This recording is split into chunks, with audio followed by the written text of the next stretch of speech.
boots to reboot. Okay, note to self, don't watch stitched together pics before you're about to film videos because you're going to have that theme in your head the whole time.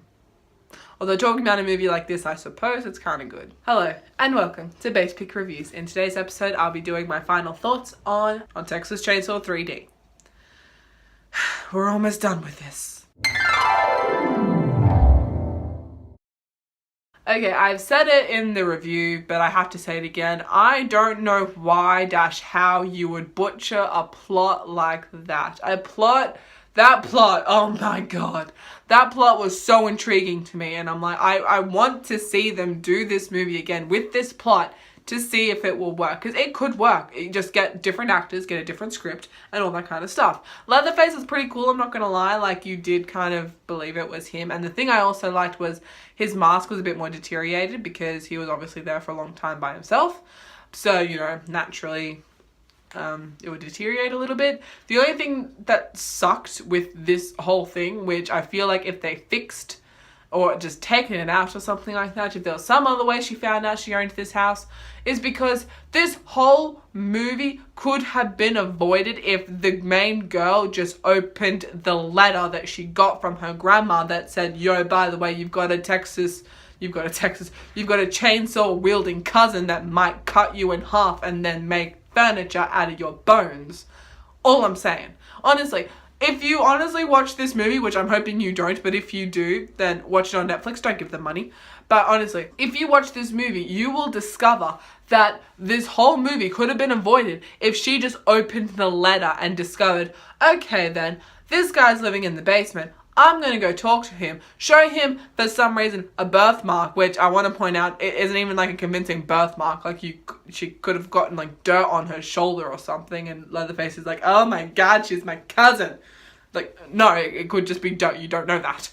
So, if they fix that kind of thing, then the whole movie could have been avoided. In all honesty, this whole movie should be avoided. But, so I really hope that they try to do this movie again with a better scriptwriter, better reasons why the character have done stuff, but keep the same plot. The plot was very good, but don't butcher it. Like I said in the first time, I chose the worst time of day to film, so I'm really sorry that the lighting is going all crazy. I am really sorry, but don't worry, this video won't be too long. Okay. Literally the only other thing I have to talk about, because I don't want to talk about this movie any more than what I have to, but the fact that they actually beat up Leatherface in this movie. And as weird as... Okay, this is going to sound really weird, but I personally think the better horror movie, like slasher heroes, are the ones who can put up a bit of a fight against the monster that's chasing them. For example, Erin in Your Next puts up a good fight. Erin in Texas Chainsaw Massacre 2003 puts up a good fight against the slasher monsters. In this one, they just tie him up and decide to kick him in the face. And that's pretty much it. And it's just like, why don't you get the chainsaw and do something there? But nope, you're just going to kick him in the face. Cool. But honestly, in my opinion, Leatherface is probably the most scariest, aesthetically looking slasher villain. Because like I said, he's got a mask made out of human skin. He's got bone furniture. He's a cannibal. He's got really, in the 2003 version, stuff's just dripping everywhere for some reason. Don't know why, but it is. He's pretty torturous when you think about it. And then you've got people like Michael Myers and Jason who are kind of a bit more psychological. But if you're looking for just a slasher that's terrifying, look at Leatherface. He's pretty terrifying. And the fact that you kind of know you can just beat him up and he'll he can just get bruised and stuff, almost makes him human. And it's kind of like, slashers aren't human. They're crazy people. They're murderers. They're not human. They're supposed to be monsters. And knowing you can just beat them up makes them actually less scary, in my opinion, because it's kind of like, well then, why would you run away from them when you could just beat the crap out of them, if that makes sense?